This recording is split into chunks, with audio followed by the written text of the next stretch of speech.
सो आदित्ये पुरुषः सोऽसो अहम् हम ब्रह्म। हम लोग ऋग्वेद के प्रथम सूक्त अग्नि सूक्त की चर्चा कर रहे हैं। हमने 5 मंत्र तक इसकी चर्चा की है। आज हम लोग इस ऋग्वेद के प्रथम सूक्त अग्नि सूक्त के 6ठे मंत्र की चर्चा करेंगे। यत् अंगदाशुषे त्वम् अग्ने भद्रं करिष्यसि तो इत तत् सत्यम् अंगिरः दानी के तुम अंग हो करो अग्नि कल्याण नाम अंगिरा सत्य है तेरा जीवन प्राण। जैसा कि हम पहले भी मंत्रों में चर्चा कर चुके हैं, इस सूक्त के ऋषि मधुच्छंद हैं। मधुच्छंदा ऋषि अग्नि देवता गायत्री छंदा। इसका भाव है कि सूक्त का, इस मंत्र का पूर्ण भाव समझने के लिए, उसका लाभ उठाने के लिए हमें मधुच्छंद होना चाहिए। उस ऋषि में माधुर्य का भाव होना चाहिए। छंद अर्थात आच्छादन, जो आवरण, जो गुण उसके अंदर हो, वो महत्वपूर्ण है माधुर्य का।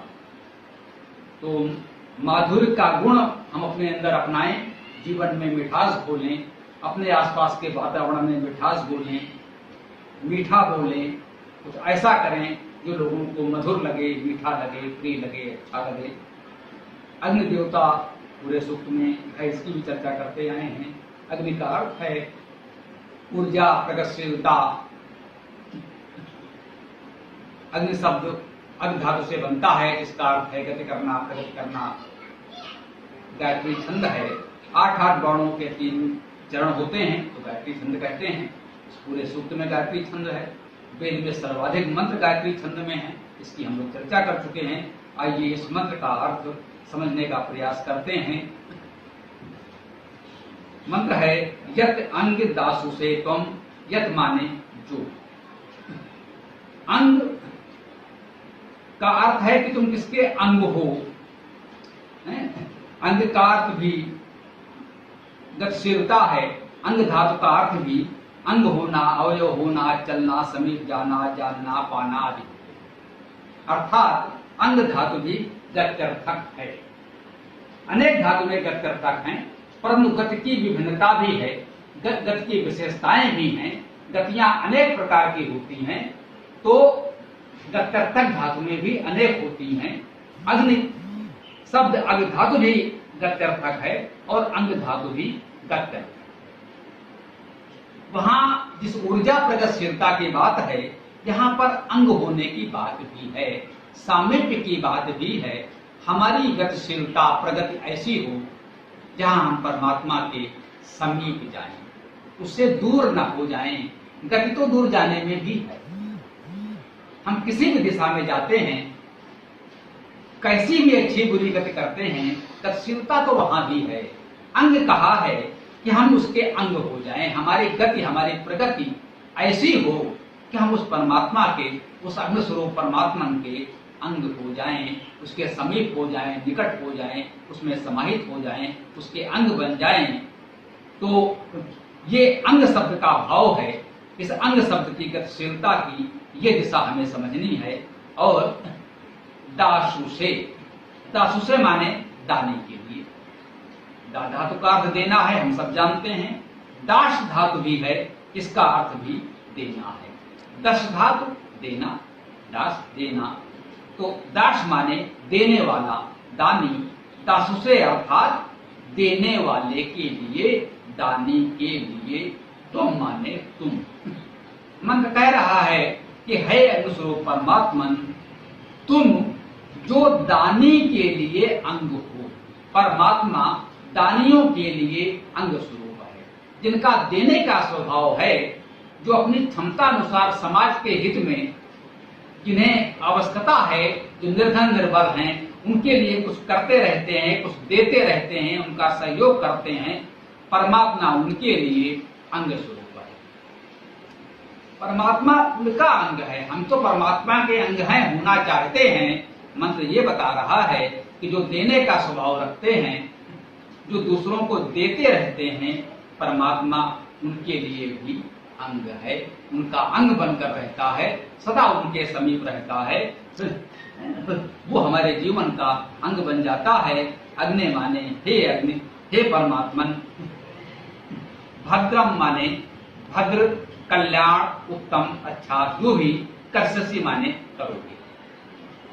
तो इस वाक्य का अर्थ क्या हुआ कि हे अग्नि, हे अग्नि स्वरूप परमात्मन, तुम दाने के लिए अंग हो और तुम भद्र करोगे, भला करोगे, अच्छा करोगे, उत्तम करोगे। वो तो तुम करोगे ही। तुम करोगे। परमात्मा भद्र करेगा, भला करेगा, हमारे लिए अच्छा करेगा, तो क्या हम पर कोई उपकार करेगा? नहीं, परमात्मा हम पर कोई उपकार नहीं करेगा। आगे कहा गया है तो इत तत् सत्यम अंगिरा। तो माने तुम्हारा, इत माने ही, तत् माने वह, सत्यम सत्य स्वरूप, अंगिरा माने अंग होने का भाव। अंगिरा भी परमात्मा का एक नाम है, गुणवाचक नाम है। जैसे हम उसे अग्नि कहते हैं, यम कहते हैं, विष्णु कहते हैं, इंद्र कहते हैं। वेद में परमात्मा को अनेक नामों से पुकारा गया है, गुणवाचक नाम आते हैं। तो उनमें एक अंगिरा भी है। अंगिरा शब्द का अर्थ हुआ कि वो हम सबका अंग है। वो परमात्मा जो हम सबका अंग है, उसे हम अंगिरा संबोधन देते हैं, अंगिरा नाम से पुकारते हैं। तो मंत्र कह रहा है कि तुम्हारा ही वह अंगिरा सत्य नाम ही है। परमात्मा दानियों का अंग है, वो हम सबका भला करता है, भद्र करता है। तो यह हम पर कोई उपकार नहीं करता। यह परमात्मा का अंगिरा नाम को सत्य करना ही है, जो उसे करना ही है। परमात्मा का नाम अंगिरा है, उसे इस नाम को सार्थक करना है, तो उसे सबका भला करना ही करना है। इस अंगिरा नाम को सत्य करने का भाव तो है, कि सत्य शब्द से ये संकेत हमें सदैव समझना चाहिए कि परमात्मा उन्हीं के लिए ये सब कुछ करता है, जो सत्य मार्ग पर चलते हैं, जो सत्य के पथिक हैं, जो जीवन में सत्य को अपनाते हैं, कम से कम असत्य से दूर रहते हैं। हमने पहले भी चर्चा की है, सत्य को अपनाना, सत्य को जीवन में उतार लेना ही सबसे बड़ी उपासना है। जैसा हमने कहा कि हमारे राष्ट्रपिता महात्मा गांधी जी ने कहा कि सत्य ही ईश्वर है। इसके पहले हमारे शंकराचार्य जैसे ऋषि अनेक आचार्य कहते आए, हमने समझाया कि ईश्वर ही सत्य है, ब्रह्म सत्यम। ब्रह्म तो सत्य है ही, लेकिन सहज भाव से जनसामान्य कैसे समझे?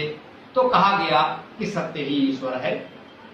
ईश्वर को, सत्य स्वरूप को इस रूप में हम समझ लें, जीवन में सत्य को अपनाएं, तो हम इस ईश्वर के सामीप्य को, उसके अंग होने के भाव को प्राप्त कर सकते हैं।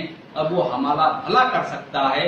इस सत्य को अपनाना सबसे बड़ा दायित्व है, हमारा कर्तव्य है। सत्य के ग्रहण करने तथा सत्य के त्याग के लिए सदैव तत्पर रहना चाहिए। महर्षि दयानंद सरस्वती ने हमें एक मुख्य सिद्धांत के रूप में बताया। ऐसा नहीं होना चाहिए कि हम सत्य को देखते हैं, जानते हैं, समझते हैं, लेकिन अपनाते नहीं हैं। हमारे कुछ साथी कहते हैं कि हाँ भाई, आपकी सारी बात सुनी, सब ठीक है, लेकिन भाई हम तो स्वभाववश कुछ कर्म कांड करते रहते हैं, हम मूर्ति पूजा करते हैं, हम हवन करते हैं, हम तो सात मुहूर्त निकालते हैं, हम बहुत कुछ दिशा सूल, उत्तर दिशा, पश्चिम दिशा, शुभ अशुभ मानते रहते हैं। नहीं भाई, अगर आप वेद से जुड़े हैं, इस तत्व को समझा है, तो इन अंधविश्वासों से बचना होगा। जो सत्य है उसे अपनाना होगा। जो असत्य है, हम जानते हैं, समझते हैं, तो उस असत्य से बचना आवश्यक है। सत्य को पूरी तरह अपनाना भले ही हमारे लिए व्यवहारिक न हो, कठिन हो, हम न कर सकें, लेकिन इतना तो कर सकते हैं, कम से कम असत्य से बचने का प्रयास करें। असत्य को कम से कम हम मूल न बनाएं, अपने लिए महत्वपूर्ण न बनाएं। लोक व्यवहार में सामाजिक मर्यादा के लिए यदि कभी कुछ ऐसे कार्यों में भागीदारी करनी पड़ जाए तो वो तो लोक व्यवहार, लोकाचार की दृष्टि से स्वीकार्य हो सकता है, लेकिन अगर हम पूरे मन से स्वयं ऐसा करते हैं तो निश्चित रूप से ये उचित नहीं है, ये वेद से जुड़ना नहीं है, ये तो वेद से जुड़ने का दिखावा है।